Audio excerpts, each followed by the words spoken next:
My name is Davis Mitchell. I love laughing. The Cookie Studio in Atlanta is my favorite spot.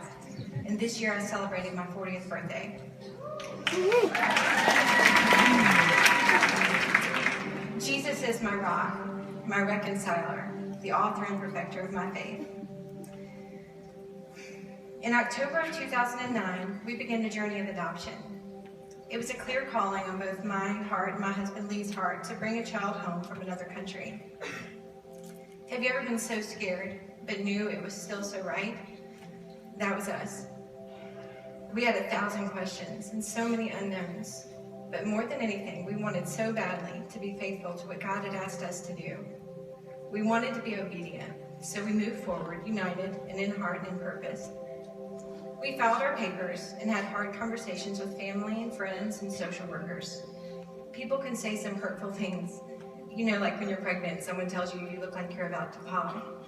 Or when you're adopting, and they tell you every possible horror story, or worst case scenario they can imagine, or what they've heard from a friend of a friend. We tried not to listen, but our fears were fed. It was enough to make us pause. The enemy took ground and began to use the questioning to divide my husband and me. A wedge of doubt formed in our marriage. We pursued, we were faithful, but we were no longer united. There was a very deep division that occurred between my husband and me. Our trust was damaged. We kept taking steps on the journey to adopt, but we were divided in heart. The only thing we knew and agreed upon in this season was the name we would give our child. We knew his name would be Peter. It was the one thing we were sure of. So we held on to that and trusted God to lead us to him.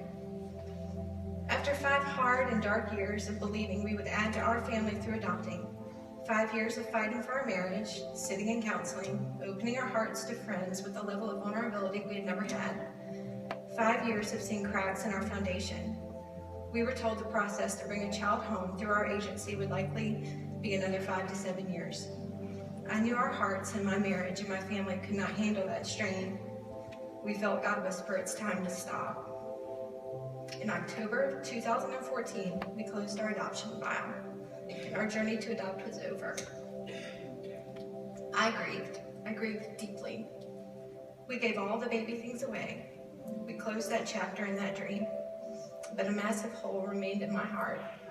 It felt like I had abandoned someone, and I had faces and names, and I began to blame those people for the pain that I felt.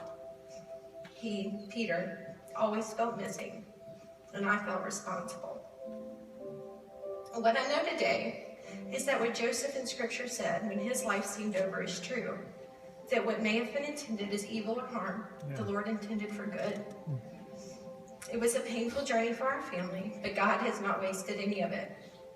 Have you ever felt that way? When something comes to an end, you can begin to see why God took you on that journey, even if it was the long way around. We finally started to see the why. When the adoption file closed, the Lord began to shine light on dark places in our marriage. He plowed up deep-rooted weeds that led us through the pain of tearing down idols that we had made, and he taught us again how to lean on him and how to lean on each other. Somehow through the brokenness, he made us stronger. That's what God does. He picked up the pieces and he put us, our marriage, our family, and my life back together. We were united, deeper than ever before. But God was not finished writing our story. He always writes a better story than we could ever dream. To our complete and utter surprise, a few months after we closed our adoption file, I found out I was pregnant.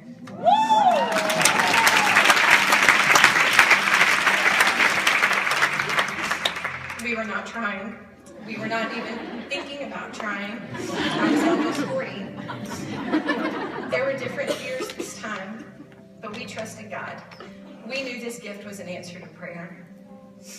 Peter Davis Mitchell was born on August 2nd of this year.